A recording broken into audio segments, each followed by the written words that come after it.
a notice of this. But prior to giving a press statement on many pertinent matters, we were unfortunately visited by a group of men who are quite massed, led by Comrade Emmanuel Malite, who is the NDC media director. NDC, as you are aware, is part of the UPND alliance government.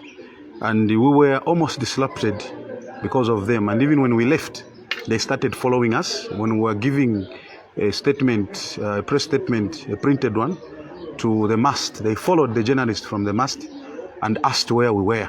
So we had to run away and just find ourselves somewhere here in Ibex. But whatever it is, here is our press statement as the African Youth Movement Zambia, led by myself, Ngwira, the executive director of the institution. I want the press statement to be on the following concerns. Firstly, democracy in our country. It would be unwise of us all to hide the fact that democracy is something that we are dearly need to guard and protect with all the jealousy that is required. We need to realize that this democracy and the tenets of democracy that are making us to be independent and also enjoying our freedoms must be guarded, jealously, especially by our colleagues that are in the ruling UPND government. How do they do that? They must rule this country under what the president said, the rule of law. And this must be followed to the latter. This must be followed by his lieutenants. This must be followed by all his institutions under his leadership. And we know that President Hakainde Hichilema is a man that believes in a thriving democracy. And I do not think under his reign, this democracy is going to, be defeated. We want to appeal to President Hakainde Hichilema to respect the freedoms, to respect, the freedoms by every citizen of this country, because that freedom is not by asking. It is enshrined in the constitution of our republic. And this can be done, like we said, through doing things under the rule of law, which the head of state himself has prophesied on occasions without number. Freedoms, as alluded to above, must be upheld by our politicians, especially those from the ruling UPND. Elections. We are vehemently sad to see the many petitions across the country by the UPND losing candidates. This is so unprecedented, and I think we feel as an organization that this is definitely a threat, and it is threatening our thriving democracy. It is threatening our growing democracy.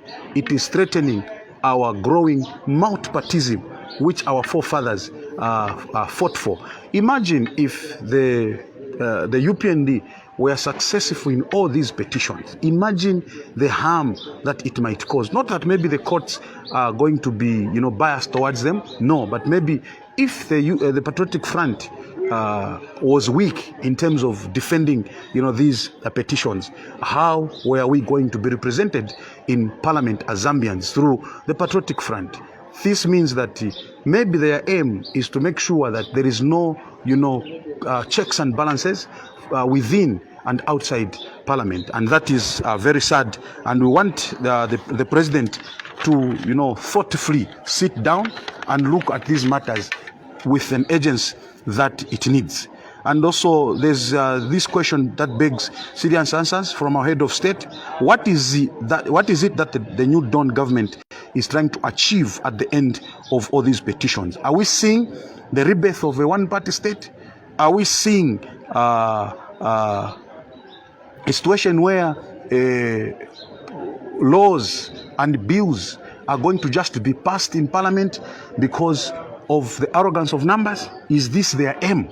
If not, then the president must really look at those issues, because our democracy, I can say, is in danger and is at the verge of completely dying. Targeted arrests of PF members of Parliament and mayor members. It is without doubt that we are at the verge of bringing acrimony and mayhem in this country if our men and women in uniform are not guided well by our politicians regarding the current arrests of only PF MPs and PF members. We have seen Mr. Amos Chanda being arrested on what they called an insult to a public officer, when in fact we know that prior to the arrest of Mr. Amos Chanda, they had the search, and the public was expecting that obviously Mr. Amos Chanda would be summoned and arrested by the Anti-Corruption Commission on the results of the search. But unfortunately, we are told that they were arrested, based on the word idiocy that Mr. Amos Chanda used. We have Honorable Chirangwa of Kawambwa. We have got Honorable Ronald Kaumachitotera of Pambashe. We have Mr. Kalalwe Mukosa of Chinsali. And latest, we have got Honorable Davis, Chama, who has been, an acting president of this country before and a minister of defense, who has been arrested, charged, and is still in custody without even bailing them, when we know that obviously the charge that they've given him may be a bailable offense. Where is the justice? And why is it that these arrests seem to be so of a target than indeed the transparency that it requires? So we really wonder as an organization where this country is going to. We really wonder to say, is it that only a certain region has got criminals? Is it only a certain clique that has got criminals? Are you telling us that this country or other places never had cases of arson, cases of assaults, and cases of insults? Well, those questions can only be answered by the powers that be. Our hands are tied as an organization. Then we want to talk about the fight against corruption. As African Youth Movement Zambia, we were glad to hear that the new Dawn government is determined to root out corruption in the country using the rule of law. The president, during his address to Parliament, categorically stated that he will make sure that his government is premised at or under the rule of law, meaning that it is not going to divert. But now we are a bit worried looking at the pronouncement that the head of state made in Chinsali, or is it Muchinga, where he said the fight against corruption and the fight against crime must not be construed as a tribal war. We ask ourselves to say, what did the head of state really mean by that? Does it mean that he has got information that only a certain region has got criminals? We ask again to say, could it be that it is a certain tribe that, has got suspects of crime? All these questions are coming as a result of what the head of state said. So if indeed the head of state said it must not be construed as tribe, it means there is a targeted group or a targeted groups that are going to be arrested. And unfortunately, what is a coincidence that just after a few weeks after his pronouncements, the arrests of certain individuals started. This worries the African youth movement. The other thing, members of the press, that I would want to address is the issue of the cliques. We are aware that President Hakainde Hichilema, upon his arrival at KK International Airport, said there is a clique of thieves who have been feeding off public resources since independence. Basically, this has brought two types of citizens in this country. There is division. There is a clique of thieves, and there is a clique that is perceived to be a clean clique. And this has been confirmed by, the Minister of Home Affairs and Internal Security when he was giving his statement, where he said, yes, there is a clique of thieves, and also there is a clique of good people. As we speak, at one point I was at one of the social clubs where I realized that there was a certain group of people that grouped themselves at the corner. And they went there. I said, but why have you grouped yourself here? Then they said, our friends there who are enjoying and laughing are telling us that we're a clique of thieves. So we are fearing to interact with them. And at that point, it dawned on me to say, I think there must be steps that are supposed to be taken quickly by the head of state. And those steps are to unite the country. When is the head of state going to unite the two cliques? The cliques of thieves, as alleged, and the clique of good people who seemingly are in the ruling class. We expect that the head of state is going to address that as soon as possible. Payments of contractors. We are on a crossroads as a country, and this has worried the organization, the African Youth Movement Organization, that indeed we are under serious situations. As we speak, a few days ago, there were protests by an association for women contractors. Letters have been written to different institutions, and unfortunately, those letters, I don't know if they've been shredded or not. Contractors need to be paid. Contractors ought to be paid. Enough is enough, Mr. President. We cannot stop paying contractors on the pretext that maybe they are Patriotic Front members.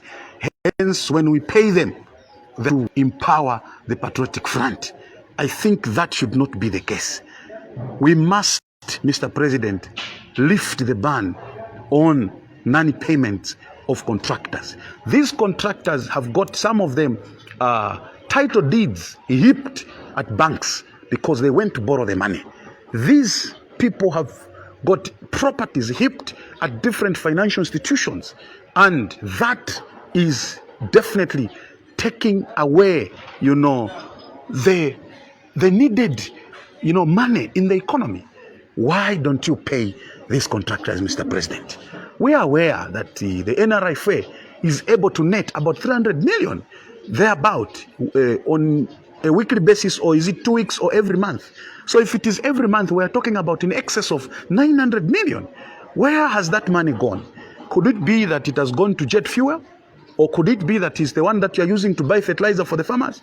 Or is it the money that maybe is used for the many trips that, Mr. President, you are taking? If that is the case, then, sir, please just see how you can look at this, introspect yourself and your government. We need these monies to be in circulation, and we need the economy to be running. That money at NRFA is meant specifically for maintaining roads, at the same time to do roads. We need contractors to be paid. We need suppliers of goods and services to be paid, because we cannot afford to have a country where people lose employment, where people get fired because contractors can no longer can no longer pay wages. So, Mr. President, we ask of thee to seriously look at this matter. Now we are going to look at raising standards of political candidates and leaders. As we conclude, we want to touch on the matter of quality leadership if we are to be a beacon of upholding laws and tenets of democracy as a nation. It is a fact that all political parties, starting from the smallest to the biggest in terms of representation at parliament and local government level, need to be very careful regarding choosing leaders to lead their political parties. This is so because the Zambian people have always judged these political parties based on the leader they put at the helm. It is therefore our call to the many political parties, especially those that lost, to seriously have a look at the record of individuals as they elect or choose them. I want to specifically address the Patriotic Front, that please, we need a leader that is going to appeal to the Zambian people. We need a leader that when he or she stands on the podium, they are going to appeal and convince the Zambian people again. We need a leader that when they stand and tell them to be given a second chance, this leader is going to convince everybody. We want a leader that can unite the party. I know we've got names across, we've got Honorable Chimbaka Mwiri, we've got Honorable, now we've got Ambassador Emmanuel Mamba, and many others. We want to advise you, colleagues, and also there's a name called Honorable Ndubire that is being floated. We want to advise you, colleagues, that please make sure that you use not lies to convince the electorates at the PF convention. Use truth. Do not use lies. Do not use accusations of saying, no, this one did that, this one did that. This is the reason why I want to take over the Patriotic Front. I think we are not ready to do that. So please, we want to wish the Patriotic Front all the best as they choose a leader. Please don't use a leader that the public will rise, that the public have already judged in regards to the public, the court of public opinion. Choose a leader that is going to make sense. So, ladies and gentlemen, I want to say thank you for coming, and may God bless you. May God bless Zambia And I pray that I'm going to be safe as a Zambian citizen. As these threats have continued, people keep on following us, but we are not scared. We are going to commend where the president has done well, and we are going to condemn where he has done bad. The same applies to the opposition. We are going to commend when they've done well, and we're going to condemn when they've done bad. Thank you very much. One Zambia, one nation, and may God